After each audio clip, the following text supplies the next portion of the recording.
Shalom ibu bapak saudara terkasih dalam nama Tuhan kita Yesus. Semangat pagi. Bertemu kembali di channel Rio Nando Butar-Butar dalam khotbah 5 menit aja toko 5 untuk renungan harian. Renungan pada hari ini saya ambil dari kitab Yeremia pasal 18 ayat yang ke-11. Demikian kesaksian firman Tuhan. Sebab itu katakanlah kepada orang Yehuda dan kepada penduduk Yerusalem, beginilah firman Tuhan.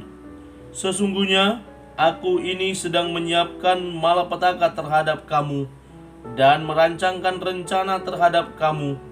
Baiklah kamu masing-masing bertobat dari tingkah langkahmu yang jahat, dan perbaikilah tingkah langkahmu dan perbuatanmu. Diberi kesempatan kedua. Ibu bapak saudara terkasih dalam nama Tuhan kita Yesus, ketika ada kesempatan kedua datang menghampiri kita, maka jangan kita menghindarkan diri kita, jangan kita mengabaikannya, tapi mari kita raih dan kita lakukan dengan sepenuh hati, karena jarang-jarang kesempatan kedua itu datang dan kita terima. Ibu bapak saudara terkasih dalam nama Tuhan kita Yesus Kristus, topik ini yang menjadi judul dalam keseluruhan pasal 18 adalah pelajaran dari tukang periuk. Bagaimana ilustrasi yang dibuat dan ditunjukkan Allah kepada Nabi Yeremia terkait perilaku tingkah langkah dari bangsa Yehuda dan penduduk Yerusalem. Betapa Allah telah murka atas segala perbuatan kejahatan mereka. Dan hari ini melalui alat peraga Allah mau menunjukkan kepada Yeremia agar dia berbicara kepada bangsa itu bagaimana tingkah laku seorang penjunan, seorang tukang periuk yang sedang membentuk bejana yang ada di tangannya.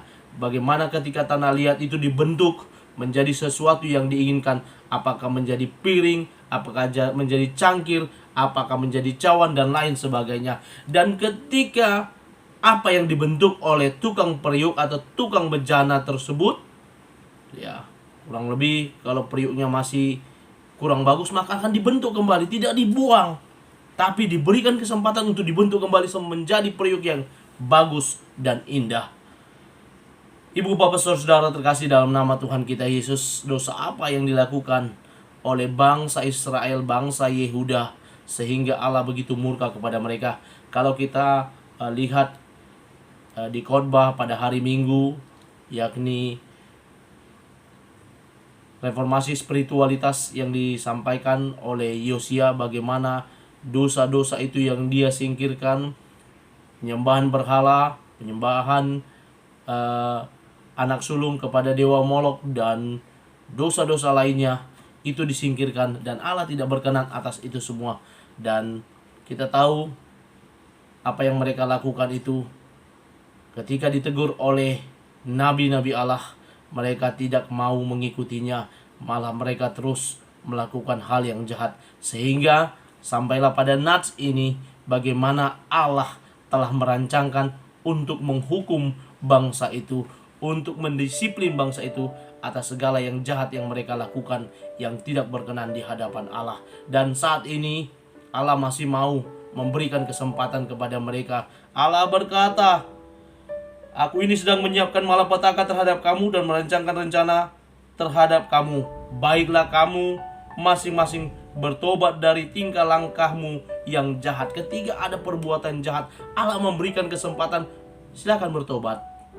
Dan ada perpanjangan di mana Allah belum melaksanakan malapetaka, hukuman yang akan dia berikan, tetapi diperpanjang waktunya sampai mereka benar-benar setia, benar-benar bertobat. Namun apa yang dilakukan Israel, Yehuda, mereka hanya berbalik sebentar lalu kembali lagi berbuat jahat, sehingga malapetaka itu didatangkan oleh Allah. Mereka jadi dihukum ke pembuangan Babel. Dan ketika mereka diingatkan untuk memperbaiki tingkah langkah dan perbuatannya, mereka tidak juga berubah.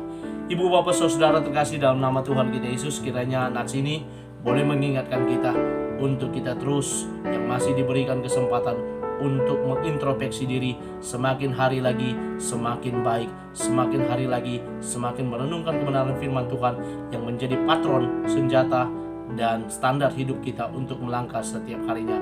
Selamat beraktivitas, Tuhan Yesus memberkati. Shalom.